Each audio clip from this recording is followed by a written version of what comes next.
Gracias por su invitación. Puesta, súbele un poquito. Ayúdale ahí con el micrófono. Sí. Sí. Perfecto, excelente. Don Rafael, ¿cómo está usted? Hola, Buenos días. muy bien. Qué gusto me da saludarle. Reiniciando la Hace vuelta muchos- a los medios. Hace muchos años, don Rafael, que yo veo que en los números que presenta el Banco Central, Por ahí va yo también. siempre bonito, siempre atractivo, hay una asimetría, hay una cosa rara. Algo como que no cuadra. Como que no cuadra en muchos de los números que presenta el Banco Central. Por ejemplo, el Banco Central hoy dice que el desempleo está en 5.2. Dice un montón de cosas. Sin embargo, parece como que el banco tiene razón, porque al gobernador del Banco Central no lo quita nadie. A mí me gustaría que usted fríamente me valorara el modelo de gobernanza del Banco Que Central. lo han usado todos los partidos. Porque, sí, exactamente. Menos Hipólito.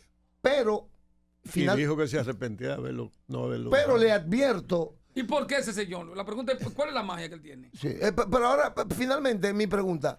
Sí. Le advierto que en el modelo del Banco Central, ciertamente que hay números atractivos, pero hay una población inmensa que no disfruta de esos buenos números. Claro, eso es así. No tiene que ver con el Banco Central, ni con la información del Banco Central. Tiene que ver con el modelo de desarrollo que nosotros tenemos.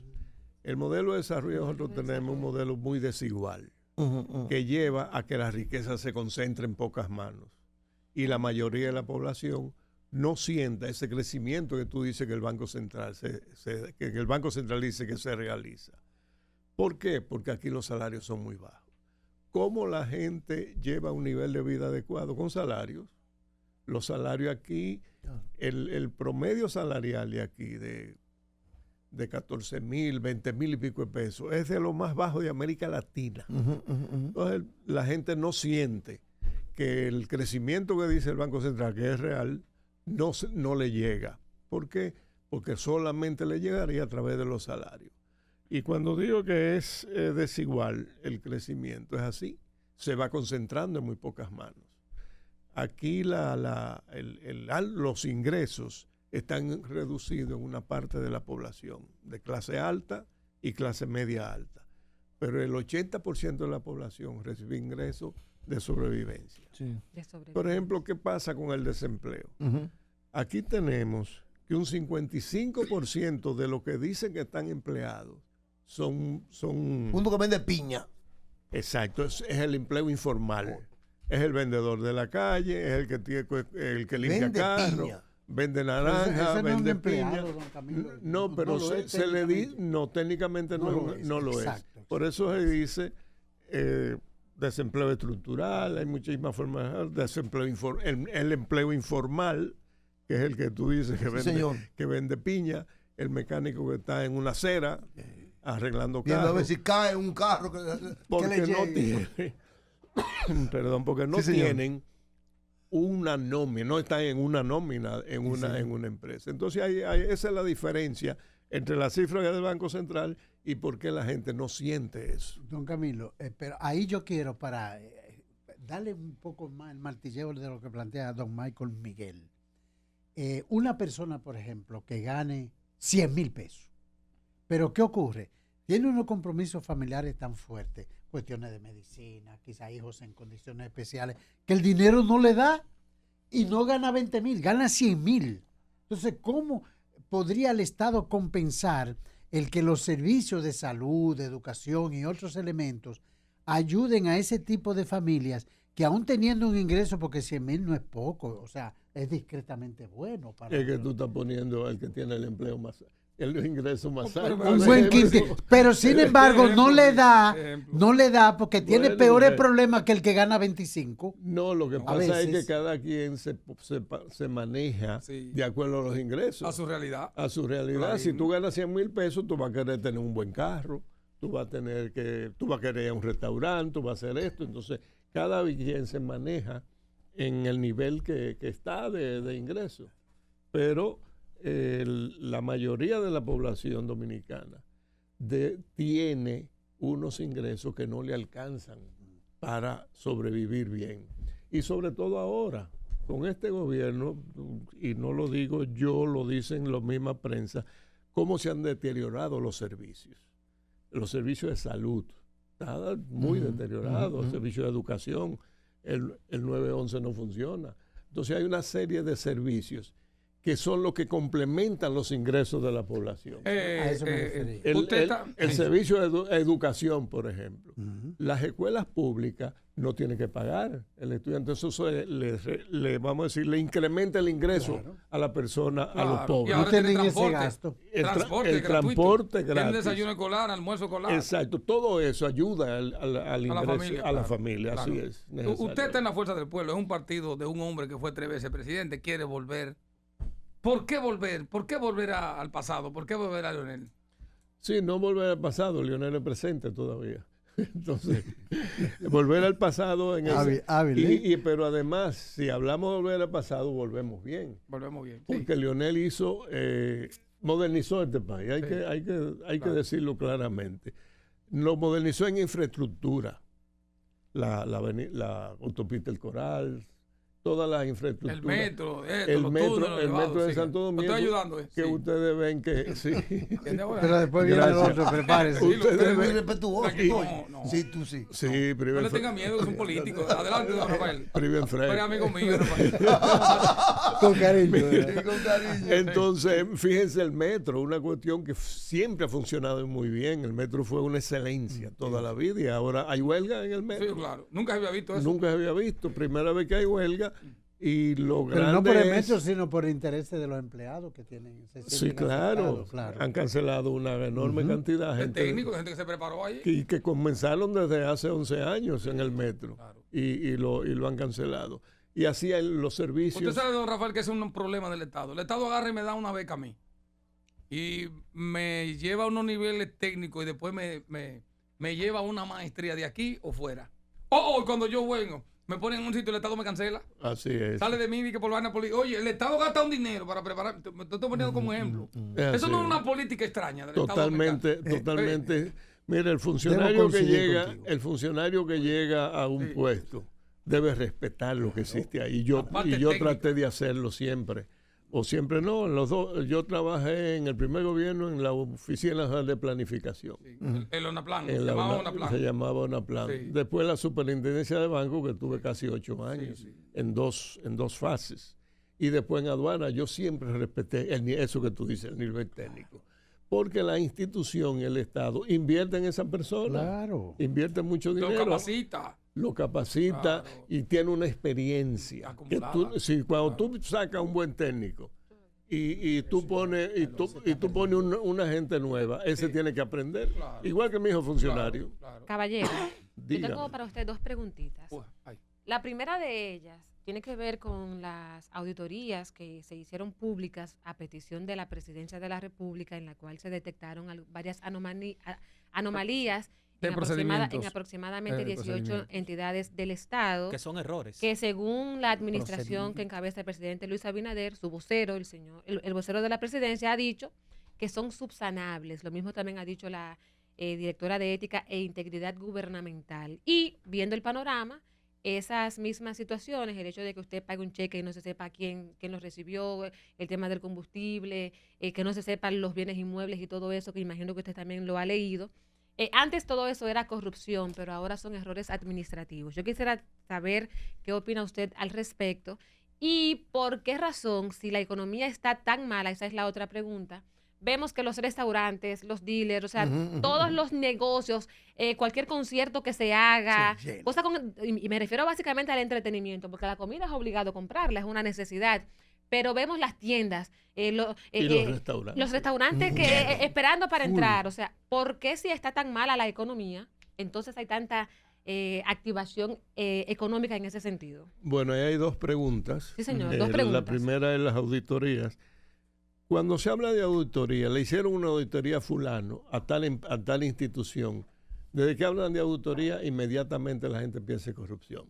Inmediatamente. Y no necesariamente es así. Yo te digo porque a mí me hicieron muchas auditorías. Todos los años hacían una auditoría y normalmente en las auditorías aparecen problemas. Sí. Porque tú no cumpliste unos procedimientos. De procedimiento. Inclusive lo que hacen los auditores es que se la enseñan al incumbente antes. Para los fines de corrección. Para los fines de corrección de los errores que ellos mismos pudieron haber que es normal que eso tomado. suceda, ¿verdad? Es normal. Ahora, en muchas de las de ahora han aparecido cosas no sanas. Como eso que usted dice, cheque pagado a empresas que no existen. Abultamiento de nómina. Sobreabultamiento de nómina. Cobran pero no van. Personas que no van, como había un periodista ahí en Medio Ambiente, que cobraba $1 millón mensual. Entonces eso es muy común. Lo segundo, lo que usted dice, viene relacionado a lo que yo decía al principio, por el nivel de concentración de los ingresos en este país. La economía puede estar bollante, pero hay una parte de la población que no va a esos sitios porque no tiene ingresos para eso. Pero siempre hay un nivel de ingresos o un grupo de la población que tiene ingresos para eso que usted dice, para ir al restaurante, para comprarse un carro. ¿Por qué? Porque esos no son asalariados en la mayoría de las veces. Son personas que tienen un negocio. Mucho eso. Empresarios. Exacto, empresarios. Y muchos asalariados que tienen altos ingresos del sector de las bancas, del sector industrial, como decía él, que gana 100 mil pesos, podía ir a un restaurante al mes. Pero esos son muy pocos. Camilo, gracias por estar con nosotros. Para mí, Osiris Mora, un placer. Mire, dice Porfirio Peralta, que es el director del programa de la pequeña y mediana empresa. Promipyme. Y Banca Solidaria. Sí, Porfirio Peralta, él señala dice que los 119 mil millones de pesos liberados por el Banco Central no han llegado a pequeñas y medianas empresas. Sí. Entonces me gustaría saber su parecer y qué usted entiende que se debe hacer para que ese dinero que libera el Banco Central pueda llegar a las pequeñas empresas y se pueda sentir. Mira, ¿qué sucede con ese dinero que libera el banco? Los bancos ya tienen un conjunto de clientes que no tienen que evaluarlo para darle préstamos, porque ya están evaluados, ya tienen préstamos. Entonces, cuando sale ese dinero al sistema financiero, inmediatamente los bancos tienen solicitudes de préstamos que no han podido dar y lo llaman, ven, aquí hay dinero, ven a cobrar.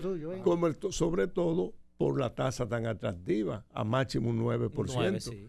El Banco Central se lo presta a los bancos a 3 y hasta 9 pueden ahí ellos jugar con un 6, un 8 o el mismo 9. Exacto. Entonces eso sucede. MIPYMES siempre van a tener problemas porque son de alto riesgo. La banca, la tasa de retorno. Cobrar el dinero a una banca pequeña, a un negocio pequeño, es más difícil que un banco. Sí, pero déjeme decirle ahí mismo, señor Camilo, mire, una mirada objetiva a la República Dominicana dice que es en esa pequeña y mediana empresa donde hay un futuro inmenso de crecimiento, de producción de riqueza, pollos y huevos.